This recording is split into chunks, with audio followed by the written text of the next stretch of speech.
If your goal is to make your basketball team this year, this video is going to help you out a ton. I'm going to give you the exact tips right now that you're going to need to make the basketball team this year. Specifically, I want to speak to players who maybe got cut last year. They want to know, hey, what can I do differently to make the team this year? How can I approach it differently? What do I need to change? What should I be focused on? And that's who I'm specifically speaking to. But even if you just are looking for tips, this will help you when it comes to just doing the best you can at trials, giving yourself the best possible chance of making the team. Like I said, as we get into the fall, a question that I get a lot is players asking about, okay, what should I do this year to maximize my chances of making the team? First thing, obviously, we should talk about is making sure that you are putting in the work. So you're focusing on improving your skills, being in the weight room, getting stronger. That stuff is obviously a prerequisite, and you understand that, hey, if I want to be the best player I can be, I should be doing that sort of stuff. So that kind of goes without saying that obviously you should make sure that you have your plan in terms of, okay, what am I doing for my workouts? I'll link a video above that'll help you with that if that's something that you don't have a good grasp on. But that's kind of like point zero right there, or level zero is making sure we have that sort of stuff done. But what I want to do is I want to give you some like really tangible things that you can do right now and start to prepare yourself with in order to make sure that you give yourself the best chance of making your team, of making a great impression, and showing that you're a player who can help the team and contribute to winning. So number one, I think this is really like the most controllable thing, but you need to be in incredible shape. So like I said, this is something that you can absolutely control, right? There's a lot of things that can happen in a tryout that you like that's out of your hands. A lot of things that you don't have any sort of say in that will kind of just happen. When it comes to how and the level of shape that you're in, that's completely up to you. And so we can do a couple things when we talk about this. Number one, I think the best way to get into shape for basketball is by playing basketball, right? So how often can you play like full court 5-on-5? Like, can you do that as often as possible? And ideally you want it to be like, good runs where people are actually, trying, and it's difficult for you. You got to play on offense and defense. Can you do that for, a few hours a week, right? That's one of the best ways to get in shape. And obviously it's great because you're also improving your abilities as well because you're playing, but you can also supplement that. Or if you don't have access to that, you can also do different sorts of workouts to be able to get yourself in shape. I'm going to link a video above that goes into like a workout that you can do to get yourself into shape. And it's actually one of my most popular videos, and people really seem to enjoy it, and it helps a lot of people out. So point number one, like, be in great shape, right? Don't let that be a limiting factor for you. Don't let anything going on be stunted by the fact that, oh man, I'm really huffing and puffing and I can't keep up here. Like, you should make your goal to be the most in shape player at that tryout, and it's going to make everything easier for you. And it's a very impressive thing to coaches when they see that you're already in shape as tryouts get here. So like I said, that's one thing that's absolutely in your control that you should make sure that you get done. Number two is you want to be self-aware. This is where I think a lot of players make mistakes, is that they go into a tryout without any idea of what the actual point of a tryout is, right?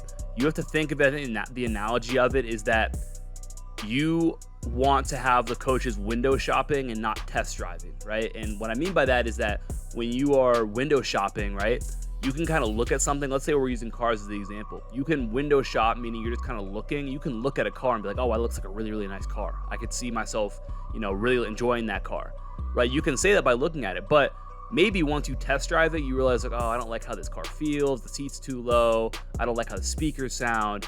And now your view on it can completely change because you actually got an up-close personal view, and you now can see the downsides of it, right? So with tryouts, when typically it's going to last 2, 3, 4, maybe 5 days, maybe a week at the longest, you want to keep people in that window shopping mode where they're seeing the positives, right? They're seeing the best things that you have to offer, and eventually people are going to see the full picture, right? But that doesn't need to be something that happens immediately during tryouts, right? Going back to how I started off that point, you need to be self-aware of who you are, what you're good at, and what you should be doing, and what you should be looking to show as often as possible. So stick to what you do well. If you're a great shooter, shoot the ball.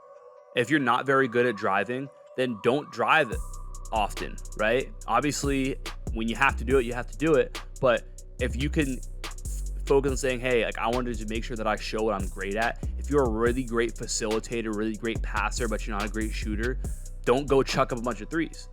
right? Now, you might say, well, I don't want the coaches to think that I'm this or think that I'm that. At the end of the day, you need to stick to what you do well. And eventually, there's going to be a time where they're going to actually be able to test drive and see, okay, there's a weakness, but we don't need to have that be right away. The other thing that's important to understand when it comes to this is that teams need to fill roles. I think looking at Team USA and the Olympics this past year was a great example of that. Obviously, you have some star players. You have LeBron, you have Steph Curry, you have Kevin Durant. But then you think about the guys who really made a huge impact, and you think of the fact that these guys were just really, really good at the role that they needed to play. And you also look at someone like Jason Tatum, right? Where Jason Tatum is obviously one of the best players in the world. He's been a first-team All-NBA player the last 3 seasons, obviously coming off a championship season. Super talented, but just didn't fit the role that the team needed, right? What the team needed was Drew Holiday to, be able to hit corner threes and play great perimeter defense, and that was what they needed from him.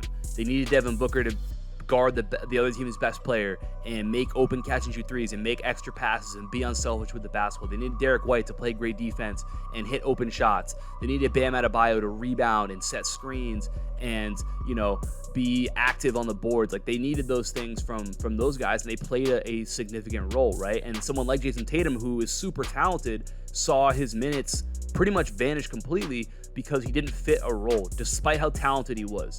I say all that to say, you have to understand that teams looking to fill a role. So what you need to do is go there and show, what role can I fill? Like, when the coach looks at you, what can they say? Okay, I can see that person contributing here. If you go out there and you're just kind of not self-aware, you're just kind of doing whatever, they might not have an idea of what you are. They might not have an idea of how you can help, and they might be kind of unsure on you. And that's where you don't want to be. You don't want to be in a place where coaches are neutral about you, or they don't really have an opinion because you haven't shown how you can contribute, right? So if you know that I'm a great shooter, well, be a great shooter and focus completely on doing that. And then when the coach thinks about you, they're going to say, hey, well, we really could use some more shooting, and that player can help, right? There might be a player who's more talented than you, more athletic than you, bigger than you, but if they don't have a role that the team needs, then maybe you made the team over them. Okay, so be self-aware, ask yourself, what am I good at? Where can I contribute? What role can I fill? And then focus on being really, really good at showcasing that to the coaches there, okay? Number 3 is an acronym, okay? PCAW, and I'm going to go through exactly what this means, but really, if you can focus on doing these things, you're going to be a player that coaches love, that your teammates will love, and then ultimately, when you talk about winning teams and teams that are successful, you have a lot of players that have these attributes, and so these are things that you want to show right away because it's going to set you apart as someone who coaches are going to want.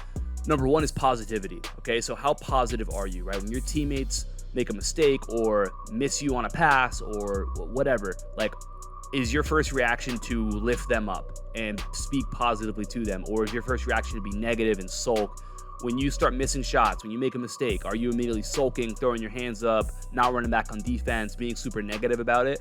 Because that sort of stuff spreads, and coaches don't want that, teams don't want that, winning teams don't have that, right? Number 1, be positive at all times. You need to be a positive person, a positive teammate, and that goes a long way. That's that first part of it. The second part, the C, communication, right? So this kind of goes with positivity. How often are you positively communicating with your teammates, but also just communication in general? How often are you talking? How vocal are you? When the coaches are in the gym, do they hear you often? Do they hear you talking on defense? Do they hear you communicating your matchup with your teammates? Do they hear you, again, being encouraging, being uplifting when your teammates make mistakes, when they're struggling, when things are not going well, okay? Are you the most vocal person in the gym?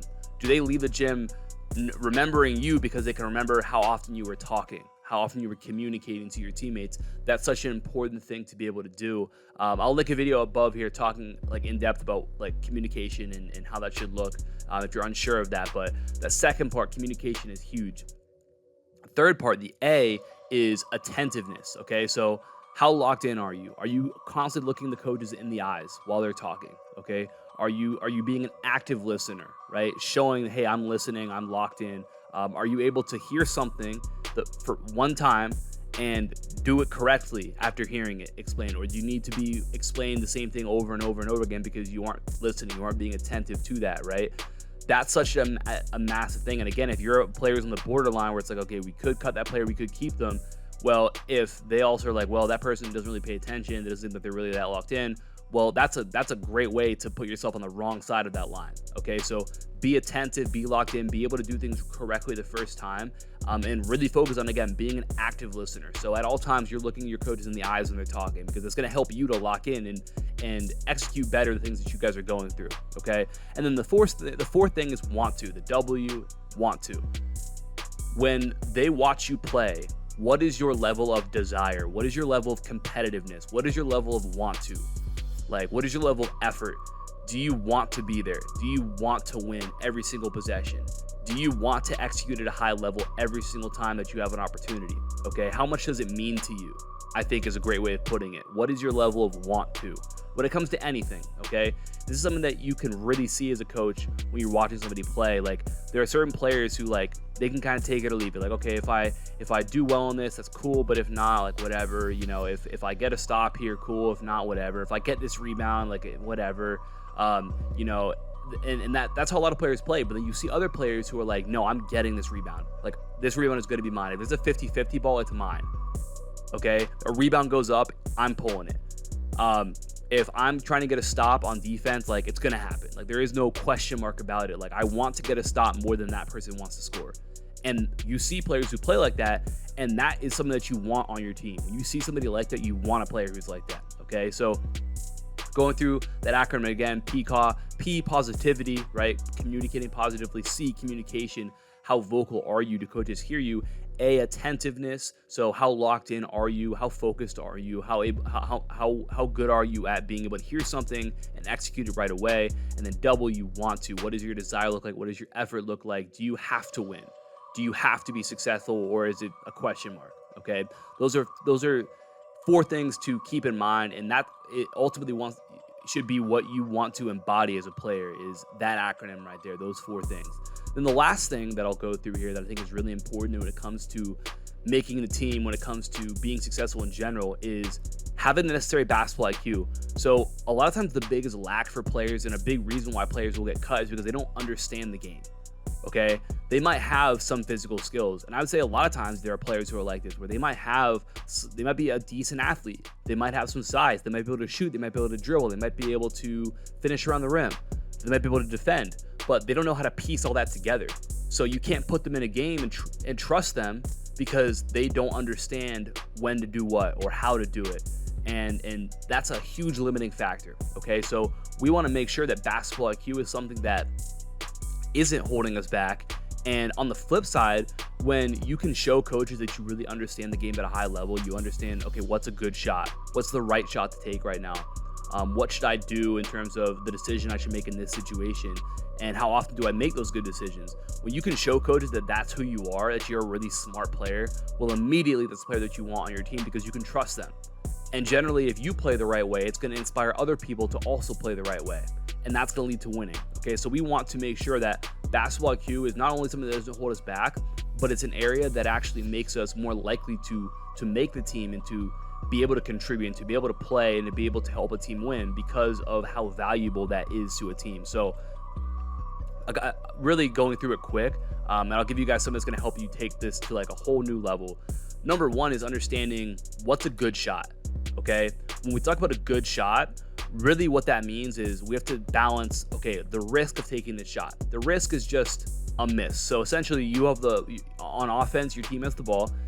Well, there's a risk that when you shoot the ball, it's going to miss. And essentially, it's like a punt, and the other team gets the ball, and you got nothing for it. You got no points. That's the risk you take whenever you take a shot, is that you might get nothing, okay? And we have to balance that with the reward. So the reward of 2 points or 3 points, okay? And so when we look at that risk reward, that's how we determine what a good shot is. So a shot that is really low risk, but high reward or moderate reward, which would be like an open layup or a free throw or a wide open 3, we want to take those shots consistently. And if you understand how to create those shots for your team, obviously for yourself, but for your teammates especially, you're going to be a really valuable player. And if you also understand how to avoid taking those high risk to low reward shots, you know, the contested pull-ups and difficult off balance shots, forced shots where you can get a better look instead of the one that you took, then again, you're super valuable to a team, and you're a player that a coach wants. So that's a really important thing. Also understanding the best time to shoot. Like, when do I want to shoot? When do I want to drive? When do I want to pass? That's a question that I get a lot and players really struggle with, but understanding that is super, super important. And then obviously overall decision making is a really, really important thing to have when it comes to that basketball IQ. I want you to go down, click the top link below in the description where I have a free hour-long basketball IQ masterclass where we go through literally the exact things we just talked about. So understanding what's a good shot and how to create those good shots consistently so the coaches look at you and they see a high IQ player and someone who's going to help them win games. And then understanding when to shoot, when to drive, when to pass, and knowing how to consistently make the right decisions so that the game feels easy for you and scoring, creating feels easy for you. And then just overall decision making, boosting that, understanding, okay, when I drive, when do I kick it out? When do I take a pull-up? When do I take a layup? When do I take a, like, all those sorts of things that go with just the overall decision making of the game, we go through in that hour-long masterclass, completely free. So make sure you check that out. Click that top link in the description down below. That's going to help you take your basketball IQ to a whole new level. Like I said, it's such a massive thing that holds players back, and a lot of times it's why players get cut. Again, they might have some of the physical abilities, but they don't know how to put it together. Then it doesn't matter, and they're going to get cut, and they're going to get replaced by a player who might be less talented, but might have a better feel, better understanding of how to play the game. Okay, so cannot overstate how crucial basketball IQ is when it comes to your success, when it comes to you making the team and making a great impression on those coaches. So again, it's going through the 4 things that matter when it comes to making your basketball team. Number 1 is you need to be in amazing shape. You control that. You can make sure that you're the most in shape person in the gym so that that's not something that holds you back. Number 2 is be self-aware. Remember, we want to be window shopping mode over test drive mode. So we want to show what we're great at and avoid the things that we're not great at and show the coaches, okay, here's the role that I can fill. Here's how I can contribute to the team. Number 3 is remembering PCAW, so positivity, communication, attentiveness, and then want to. So those 4 things are going to really put you into a category of a player that coaches want to have, that teammates want to have, that ultimately leads to winning teams, which is what it's all about. And then number 4 is the importance of basketball IQ, developing your basketball IQ. And like I said, click that top link in the description down below to get that basketball IQ masterclass, and it's going to completely change the way that you view things going into your tryout, and it's going to help you to be way more successful. So make sure you check that out. I appreciate you for watching. Hopefully this helps you to make your team. This gives you more confidence going into your tryouts. If you have questions, make sure you drop them down below. I appreciate you for watching. Talk soon. Peace.